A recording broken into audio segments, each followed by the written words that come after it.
everyone, welcome back or welcome to my channel. In today's video, I'm doing my February bullet journal spreads. So the theme for this month is comic book / pop art style. I have a lot of these fun shapes with block letters and a lot of comic book doodles, and there is a fun special pop art drawing at the end. So here's where I made my first mistake. I accidentally drew lines through the notes column, so I had to end up fixing that. I just cut out a piece of bullet journal paper and glued it in there, so it looks a little funny, but I didn't feel like doing whiteout over the whole thing because the pages are off white. Anyways, I think it's fine.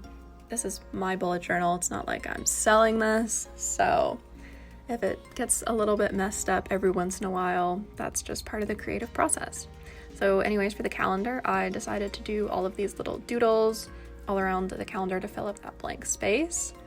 For the mood tracker on the right side of the page, I just have a bookshelf as if those are comic books or graphic novels.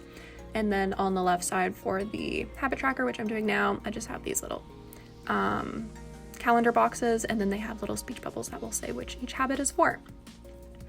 I chose to do this for the mood tracker because I thought it was kind of a good way to represent the book part of it, and I didn't really want to draw an entire scene like I've seen some people do for their habit tracker. So, or not habit tracker, sorry, their mood tracker. They basically like fill in a panel of a comic book for every day, and I really can't commit to that right now, so that's why I decided to change it up a little bit. And then for expense and highlights, I basically did the exact same thing as last month, only there's no like case file and different names for it because I didn't want to change the names this time. And for the rest of these weekly spreads, they're all just different comic book panel layouts. I liked that I was able to find references for different styles of comic book layouts because I haven't read a comic book in a really long time, so I definitely needed some inspiration for how to set the page up. And then each day is labeled by a speech bubble or some other indication, like those little squares in some of the boxes that I do end up just leaving white. And this is another good way the spread, I guess, is another good way to show you that you can fit everything all on one page if you'd like. I wanted to leave space on the left side for an assignment that I have due this month so that I can plan it there. And then I go back to my regular 2-page spreads for the final week. And you can see on the right side of the page there is where I have my pop art drawing that I teased at the beginning. So it's my recreation of Roy Lichtenstein's nurse piece. I myself am a nursing student and I will be graduating and being like a full nurse in the next couple of months. So I thought it was only fitting for the pop art woman that I add here to be the nurse. And Roy Lichtenstein is very well known for his pop art stuff, so even better.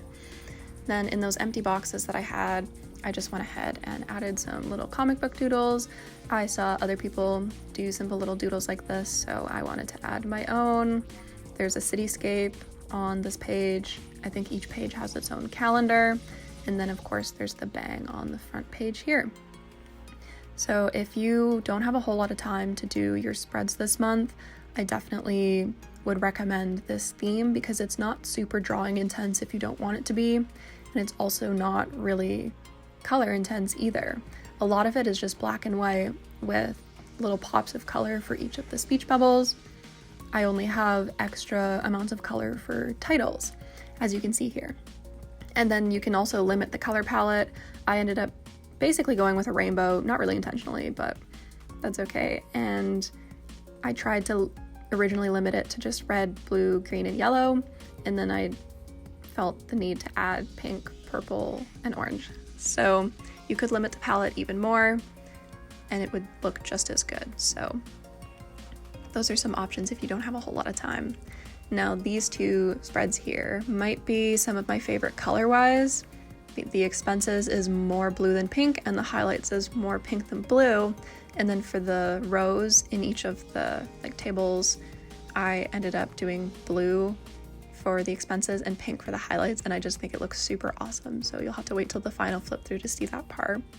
but it's definitely fantastic. And then for the rest of this, I basically just went in and alternated my colors for the different speech bubbles. I tried to not have any of the same colors like close to each other or on the same page if I could avoid it. But with my kind of limited color palette, it was a little bit difficult to do that, especially if I was adding in extra doodles like this bang doodle that I saw somebody do. Then it's like, well, I can't put red or orange on that side of the page. So what do I put there? Especially if I want to put green. So like I did green on 2 different pages, but I didn't put them close to each other. So that's kind of what I mean for that. And once we're now into this part, you can see that it is not super color intensive, and you don't even have to do these little doodles in the empty spaces if you don't want to. You could fill them in a solid color like I did for this strip, and then I just added little dots over top, but you don't even have to do that. You can just leave it a solid color. So there's definitely a lot of different variations that you can do in order to make it less drawing or less color intensive if you don't have a whole lot of time.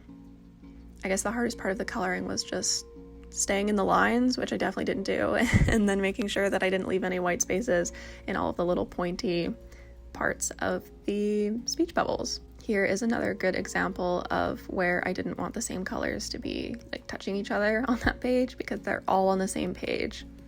And then for my final spread here, I chose colors that were very similar to the actual, I believe it's a painting that Roy Lichtenstein did. So I tried to keep them kind of the same, and I think it really brings a nice little oomph.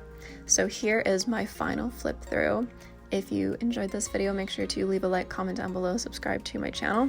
I post new videos every Monday afternoon, 3 p.m. Mountain Standard Time.